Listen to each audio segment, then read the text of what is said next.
So I want to start off with my disclosures, because you're supposed to do that. I do have a financial relationship with a commercial entity. I'll tell you what it is. I invented Pepsid Complete. I've also had research grants from AstraZeneca in the past. The biggest disclosure, however, is not that. The biggest disclosure is I'm not really a motility person. I'm actually classified, people call me, I'm not going to use the disparaging term, but I'm a member of the acid community.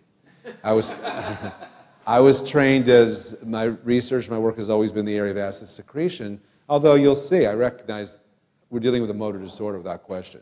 That's not even an issue. This is a motor disorder, as I'll discuss. So, but I want to talk about really briefly, one of the problems we've had in the past is the fact that everybody, and I mean everybody, treat a peptic ulcer, it just happened just now. Peptic ulcer and GERD as if it was one disease. It's not. They're separate diseases. Now, we all know that now, but if you just look at different formularies for insurance companies, they will call these drugs anti-ulcer drugs. They're not. They're anti-secretory drugs. They're anti-acid secretion drugs. So the misnomer shows the confusion. Just very briefly, for peptic ulcer, one dose fits all. Okay, whatever you want, one dose will heal everybody.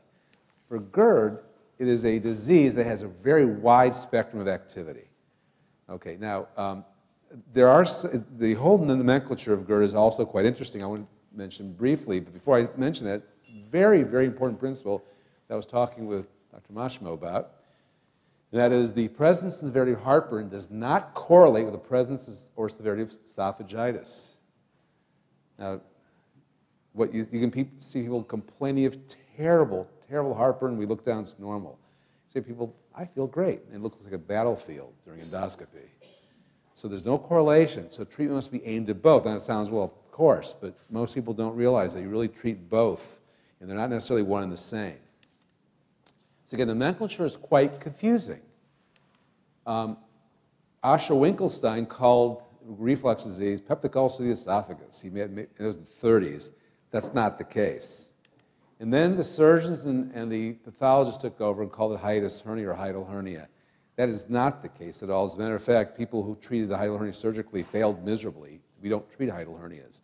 And this is a complicated slide, which I'm going to summarize for you. This is from Jim Pedolfino and from Peter Karillis. And all it shows, I'll just summarize it for you, is that you can have reflux with a hiatal hernia.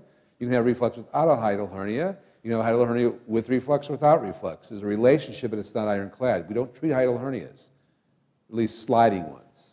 Paraesophageal, which is rare, we do, but that's not reflux.